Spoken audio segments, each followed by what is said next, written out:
Hoy 9 policías fueron detenidos en un operativo silencioso, conjunto entre el Ministerio Público, la Policía Nacional y la SENAT. ¿Qué pasó ahí, Iván? Y se llevó a cabo la Operación Dignidad, encarada inicialmente por la Secretaría Nacional Antidrogas, la SENAT y la Fiscalía. Hay que decir la verdad, ahí a última hora y de colada entró la Policía Nacional, es como para tapar las apariencias. La SENAT iba a allanar hoy la comandancia de la Policía Nacional, iba a ir a buscar capturar en su propio cuartel a los policías. Políticamente, qué mal iba a quedar eso. Eso nunca ocurrió. Así no. No. Entonces, por eso, ¿qué hizo la SENAT? En el marco de una especie de trato a le dijo a la policía, vámonos con nosotros a apresarle a estos policías. Son 9 que tenemos en la mira, hicieron esto. Ayúdenos, le vamos a apresar. Así, sin mucho escándalo, y vamos a decir que ustedes también participaron con Ahora, nosotros. ¿qué pruebas tenía la SENAT? Bueno, para entender lo que pasó hoy hay que remitirnos a enero de este año, cuando la SENAT incautó 380 kilos de cocaína en una pista clandestina en Puenteciño. Puenteciño es una ciudad cuyo nombre oficial en realidad es Sargento José Félix López, que queda en el norte del departamento de Concepción, en la frontera con el Brasil, cerca de San Carlos de Apa y del Brasil. En enero de este año aterrizó una narcoavioneta boliviana con una carga de cocaína. Los agentes especiales incautaron la droga, pero no capturaron llamativamente a ninguno de los traficantes.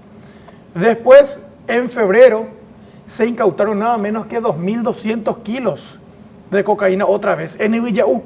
Cocaína que también bajó en Puenteciño y fue a esconderse en Ibillau, siempre en el departamento de Concepción. Esa carga, de hecho, es récord hasta ahora, es la mayor incautación de cocaína. Y hace poquito se incautaron otros 380 kilos de cocaína del mismo grupo. O sea, en total fueron casi 3 toneladas que perdió la misma organización, cuyo cabecilla es un fugitivo de nombre Faustino Ramón Aguayo Cabañas. Tiene actualmente 42 años de edad. Él ahora mismo es el narcotraficante más buscado de Paraguay, Pedro Juanino, pero que opera principalmente en Puenteciño. Ahí él baja su cocaína. Es lo que hace en realidad una especie de gerente logístico. Por ejemplo, vos sos Pablo Guerrero, querés mandar a comprar cocaína de Bolivia. Y le llamás a Aguayo y le decís, che, quiero mandar a traer una carga de cocaína. Sí, no hay problema. Dame la plata que va a costar tu droga en Bolivia y yo me encargo del resto. Él te pone piloto, él te pone avioneta, él te pone pista, él te pone comprador. Entonces vos lo que pagas un porcentaje por su servicio de flete. ¿Y él es el que contactó con los policías? No, claro. Entonces hay varios grupos que operaban con él, varios patrones cocaineros que le encomendaban a él ir a comprar la cocaína y traer a Paraguay. Pero en ese él también ya empezó a ver que el negocio era rentable. Entonces, ¿qué hacía? Él iba o enviaba gente a comprar 100 kilos de cocaína para Pablo, otros 100 kilos de cocaína para Víctor, y como a alguien le había sobrado plata del embarque anterior, él también compraba otros 100 kilos. Entonces se unió al negocio. 2 a 3 veces por semana bajaban cargas de cocaína en Puenteciño. Entonces eso fue detectado por la SENAT, que identificó a los miembros de la estructura. Identificó a Ramón Aguayo como jefe, identificó a un secretario de nombre Gustavo, quien era el que en realidad era el brazo ejecutor de las operaciones. Y los antidrogas consiguieron los celulares, los números de estos narcos y empezaron a grabar sus conversaciones, obviamente con autorización judicial. La fase 1 era identificar la ruta, ya identificaron, bajaba en Puenteciño. La fase 2 era identificar a los involucrados, identificados. Ellos son los que traen, él es el pistero, él es el que mueve con la camioneta, todito. La fase 3 era la incautación, porque ¿de qué te sirve, por ejemplo, decir Víctor es un narco y no le agarrás infraganti con cocaína? Esas 3 fases se ejecutaron. Lo que sí faltó es la captura de los tipos. Bueno, y después pasaron a una fase posterior, la cuarta, que es la identificación y el desmantelamiento de la red de apoyo, del soporte logístico. Y ahí entran los policías. Porque resulta que mientras la investigación estaba en su parte más caliente, entre noviembre del año pasado y mayo de este año, los teléfonos de Ramón Aguayo y de sus secretarios estaban todos intervenidos. En una de esas suena el teléfono del propio patrón Ramón Aguayo.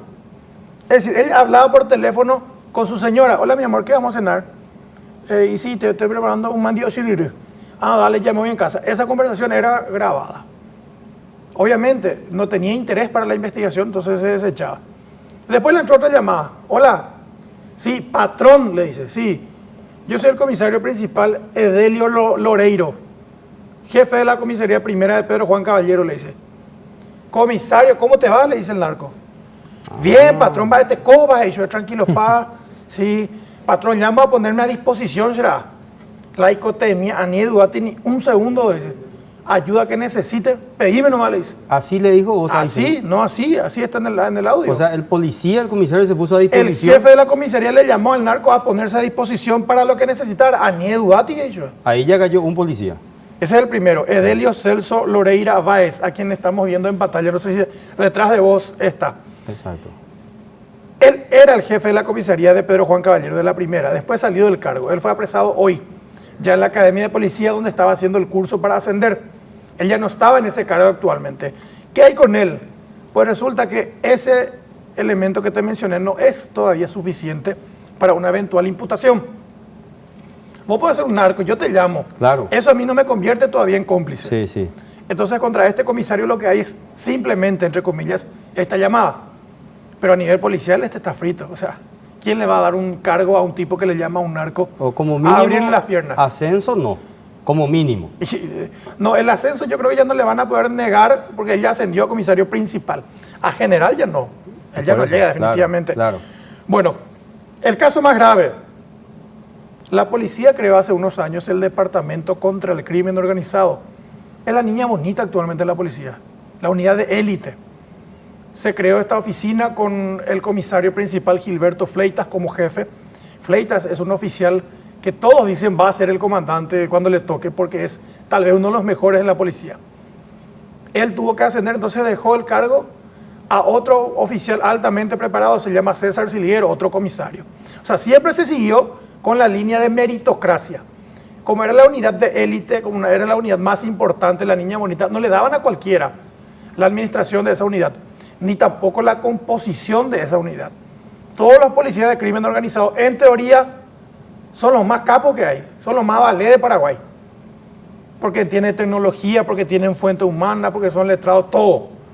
Y de hecho, crimen organizado es la unidad que logró los mejores resultados últimamente. Aquel operativo Romay en Piraí, 5 muertos. El operativo Yango en Capitán Vado, otros 2 muertos. Jefes narcos anulados. Una unidad de élite. Uno de los integrantes de ese cuerpo era el subcomisario Pedro Molinas Noguera. Él era algo así como el tercero o el cuarto al mando en esta estructura. Y el que estamos viendo en pantalla, 43 años. Asimismo, él era uno de los, el jefe, el subjefe, y después ya estaba entre el 3 y el 4 en antigüedad y orden de importancia. De hecho, él era el jefe de una de las brigadas que funciona bajo el viaducto de Calle Última. Él fue grabado también y él entra así como de rebote. El teléfono que estaba intervenido era del secretario del patrón narco. Y le entra una llamada. Hola, sí, vos sos Gustavo, sí. ¿Sabes que nosotros agarramos tu carga? ¿Qué carga? Y acá en tal parte, tal parte. ¿Y vos quién sos? Le dice. Yo soy el subcomisario Pedro Molina, jefe de crimen organizado en Pedro Juan. Él mismo se identificó. Y bueno, ¿y cómo podemos negociar? ¿Cómo podemos solucionar, jefe? Le dice. Y decirle a tu patrón que traiga un $400,000. Corta el secretario la llamada con Molina y le llama a su patrón. Ambos teléfonos estaban intervenidos. Entonces le dice el secretario, patrón, ahí me llamó un tal subcomisario Pedro Molina de crimen organizado. Quieren 400,000 agarrar nuestras cargas. Hey. Ay, qué puta, ¿está traímos? Le dice, no. Decirle que 200,000 puedo conseguir mañana. Ah, dale, ya está. Corta y le vuelve a llamar al policía. Su comisario le dice el patrón que 200,000 no va a poder conseguir la mitad. Ah, bueno, pero a tu pegado pues le dice. Y se cierra el trato en $200,000. Y no se hizo ningún reporte de incautación de cocaína por parte de esa oficina, que es la oficina regional en Pedro Juan Caballero. Porque la unidad central está en Asunción. Y Molinas era el jefe de una oficina regional en la frontera.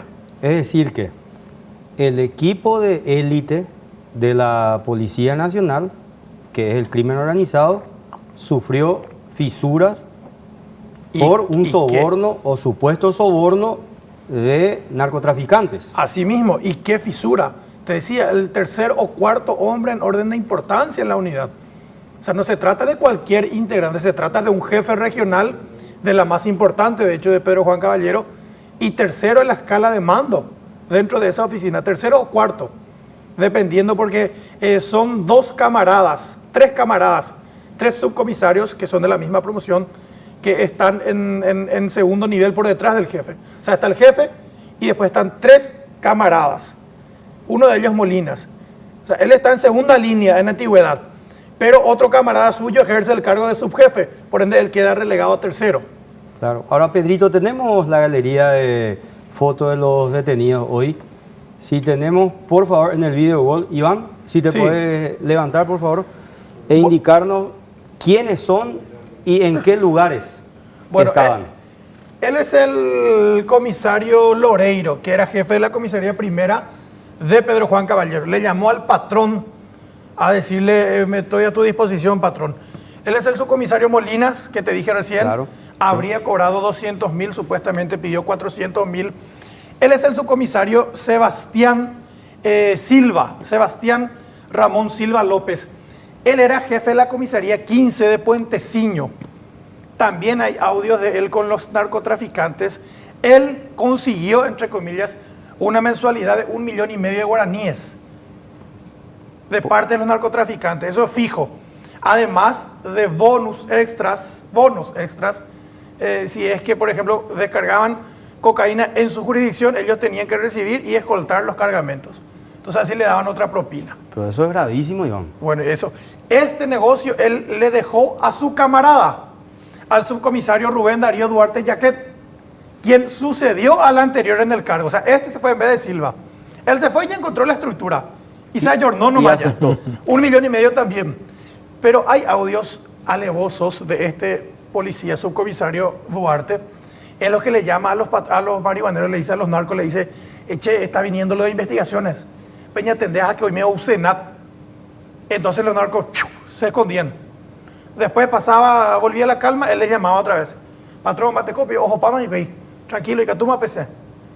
Claro. O sea, él fue un poco más allá incluso. Exacto, sí. Después hay otros efectivos, por ejemplo, como el suboficial superior Venancio Bolaño Torres. Él era jefe de la comisaría del puesto policial de la colonia Lorito Picada, puesto clave en Pedro Juan Caballero, porque lleva hacia Capitán Vado. Este suboficial también llamó a los narcos a ponerse a disposición para lo que necesitaran. Y frente a su unidad pasaban los cargamentos de cocaína. Y él hacía la vista gorda. Ese que pase nomás por acá, así, ¿entendés? Claro. Él también está grabado en audio. Todos están grabados en audio, por eso fue tan selectiva la lista de agentes involucrados. Otro efectivo detenido hoy, suboficial inspector Mario Figueroa Velázquez, de 41 años. Él es personal del Departamento Antinarcóticos, que tiene su oficina central aquí en Asunción, pero también una regional en Concepción. Él, por ejemplo, era el encargado de ir a cobrar, a retirar el dinero de los narcos para su oficina, pero directamente relacionado está él. Los otros agentes de su unidad pueden decir, no, a mí nunca me dio nada. Pero hay un audio en particular, una conversación, en la que le llama y le requiere a los narcos, le dice, che, hoy ya es el tantos días ya pasaron y todavía no nos pagaron. Y los narcos, tratando de justificarse, le dicen, vos sabés que ya no estamos pudiendo plantar más nada. Viste que vino la Senada y nos cortó todo y no podemos plantar. Pero acá el patrón dice que va a vender una propiedad que tiene para pagarle a ustedes. O sea, obligaron a los narcos a que vendieran un terreno para hacer el efectivo, para que ellos no se quedaran sin su cuota mensual. Para lo que sería el impuesto policial. Así mismo, para lo que sería la coima. Otro de los detenidos, suboficial inspector Luis Carlos Gómez Santa Cruz, él trabajaba en la comisaría novena de Chirihuelo, cerca de Pedro Juan Caballero también. Frente a su unidad también pasaban los cargamentos de cocaína. Él era el contacto de los narcos y el que también dejaba pasar frente a su unidad los alijos de droga. Por ejemplo, aterrizaba una carga en Puenteciño, ¿verdad? Y los narcos tenían dos rutas. salir hacia Cruce Bellavista o volver hacia Orqueta, porque de Puenteciño ellos tienen que llegar a Pedro Juan Caballero. Entonces hay dos rutas posibles para salir. Si es que los narcos decían, bueno, vamos a salir hacia Chirihuelo, le llamaban a él. Che, oficial, estamos yendo, vamos a pasar frente a tu comisaría. Abrinos pues paso, dale, ya está, venga nomás. O sea, los narcos tenían todos los contactos Toditos. de sus rutas. Así mismo. Ruta que elegían, ellos ya sabían a qué policía llamar. O sea, tenía un aliado. Un aliado. Él estaba, el anterior, nomás un ratito más, por favor, el anterior. Y sucedió algo particular con él. Él se enteró esta mañana que había orden de detención en su contra, ¿verdad? Pilló. Él hoy ya estaba trabajando en otra comisaría en Pedro Juan Caballero, ya no estaba en Chirihuelo. Pilló, llamó, hoy tenía que presentarse a la mañana a tomar su guardia. Llamó, hola, sí, yo soy Luis Carlos, sí, te copio arma. Che, vos sabés que no me iba a poder ir, voy a agarrar mi guardia, murió mi papá, hey. ¿Qué? Mi pésame, camarada, mucha fuerza. Sí, por eso, avisale al jefe. Se mandó mudar, se rajó, escapó, pilló él. Entonces rápidamente se fueron a buscarle, ¿verdad? ¿Y dónde está el suboficial Gómez? No, no está, murió su papá. ¿Cómo que murió? Sí, recién llamó. Empezaron a ver su número de teléfono y a localizar su celular, donde emitía señal. Le persiguieron y le agarraron en Santa Rosa de la Guaraí. Ya estaba escapando él. Se está ya yendo a la fuga. Sí, otros detenidos son el suboficial primero Carlos Eber Navarro Morales, él de 34 años, y el siguiente también, por favor, el suboficial primero Pablo César Moraes Melgarejo, en realidad es su oficial inspector. Pablo César Moraes Melgarejo eran agentes de la comisaría de Puenteciño, y así como sus dos jefes que cité, ellos también recibían las cargas de cocaína y escoltaban hasta que salieran los cargamentos de sus jurisdicciones. Ahí le tenemos Ahí están los 9 otra vez, los 9 detenidos. Policías detenidos. ¿Dónde están ahora ellos, Iván? A ver, los primeros detenidos fueron Loreiro, Molinas y Duarte, que estaban haciendo curso de ascenso en la Academia de Policía en Luque. Ellos este mediodía ya entraron a la agrupación. Hoy a la tardecita, a la noche ya, llegaron desde Concepción vía aérea. Ahí está, estas son las imágenes, llegaron 4 policías más, los de Concepción. Y los 2 de Amambay seguramente van a llegar en unos minutos más también, vía terrestre están viniendo. Todos van a quedar recluidos en el cuartel de la agrupación especializada. ¿Y a qué se exponen, Iván, con esto? O sea, yo hago nomás Sí. un paralelismo del caso Ulises Quintana, Sí, por ejemplo. ¿verdad? ¿Se puede hacer un paralelismo? Sí, claro, perfectamente. Es decir, comunicación Cucho Cabañas con Ulises Quintana y en este caso uniformados. Claro que el caso de los uniformados es mucho más grave porque ellos tienen una función oficial más importante dentro de la sociedad. El artículo 39 de la ley 1340, que castiga los hechos punibles de narcotráfico, de hecho establece claramente y específicamente una figura penal aplicable a esto, porque dice policías, militares o funcionarios encargados de reprimir, dice, o de controlar el tráfico. Si Sí. es que ellos mismos facilitaron los medios o participaran, van a ser castigados con la máxima pena de acuerdo a su grado de responsabilidad. O sea, ellos son ahora mismo procesables como narcos y con el agravante de que son funcionarios públicos. 20 años de cárcel espera si se comprueba. Además de la figura de cohecho pasivo, que es coima. Qué grave. Esas son las dos figuras ya así clavadas luego que le pueden aplicar en una imputación que se tiene que dar seguramente mañana. Vamos a hacer una última pausa y tengo una pregunta para ambos, tanto para Víctor como para Iván. Ya les adelanto, ¿con esto se salva o no Villamayor? Y en el caso de Víctor Franco, ¿qué va a pasar con González Daer, Víctor Bogado? Y el jueves se tiene que ir Ulises Quintana, el diputado colorado, a una audiencia preliminar. Pausa, enseguida volvemos.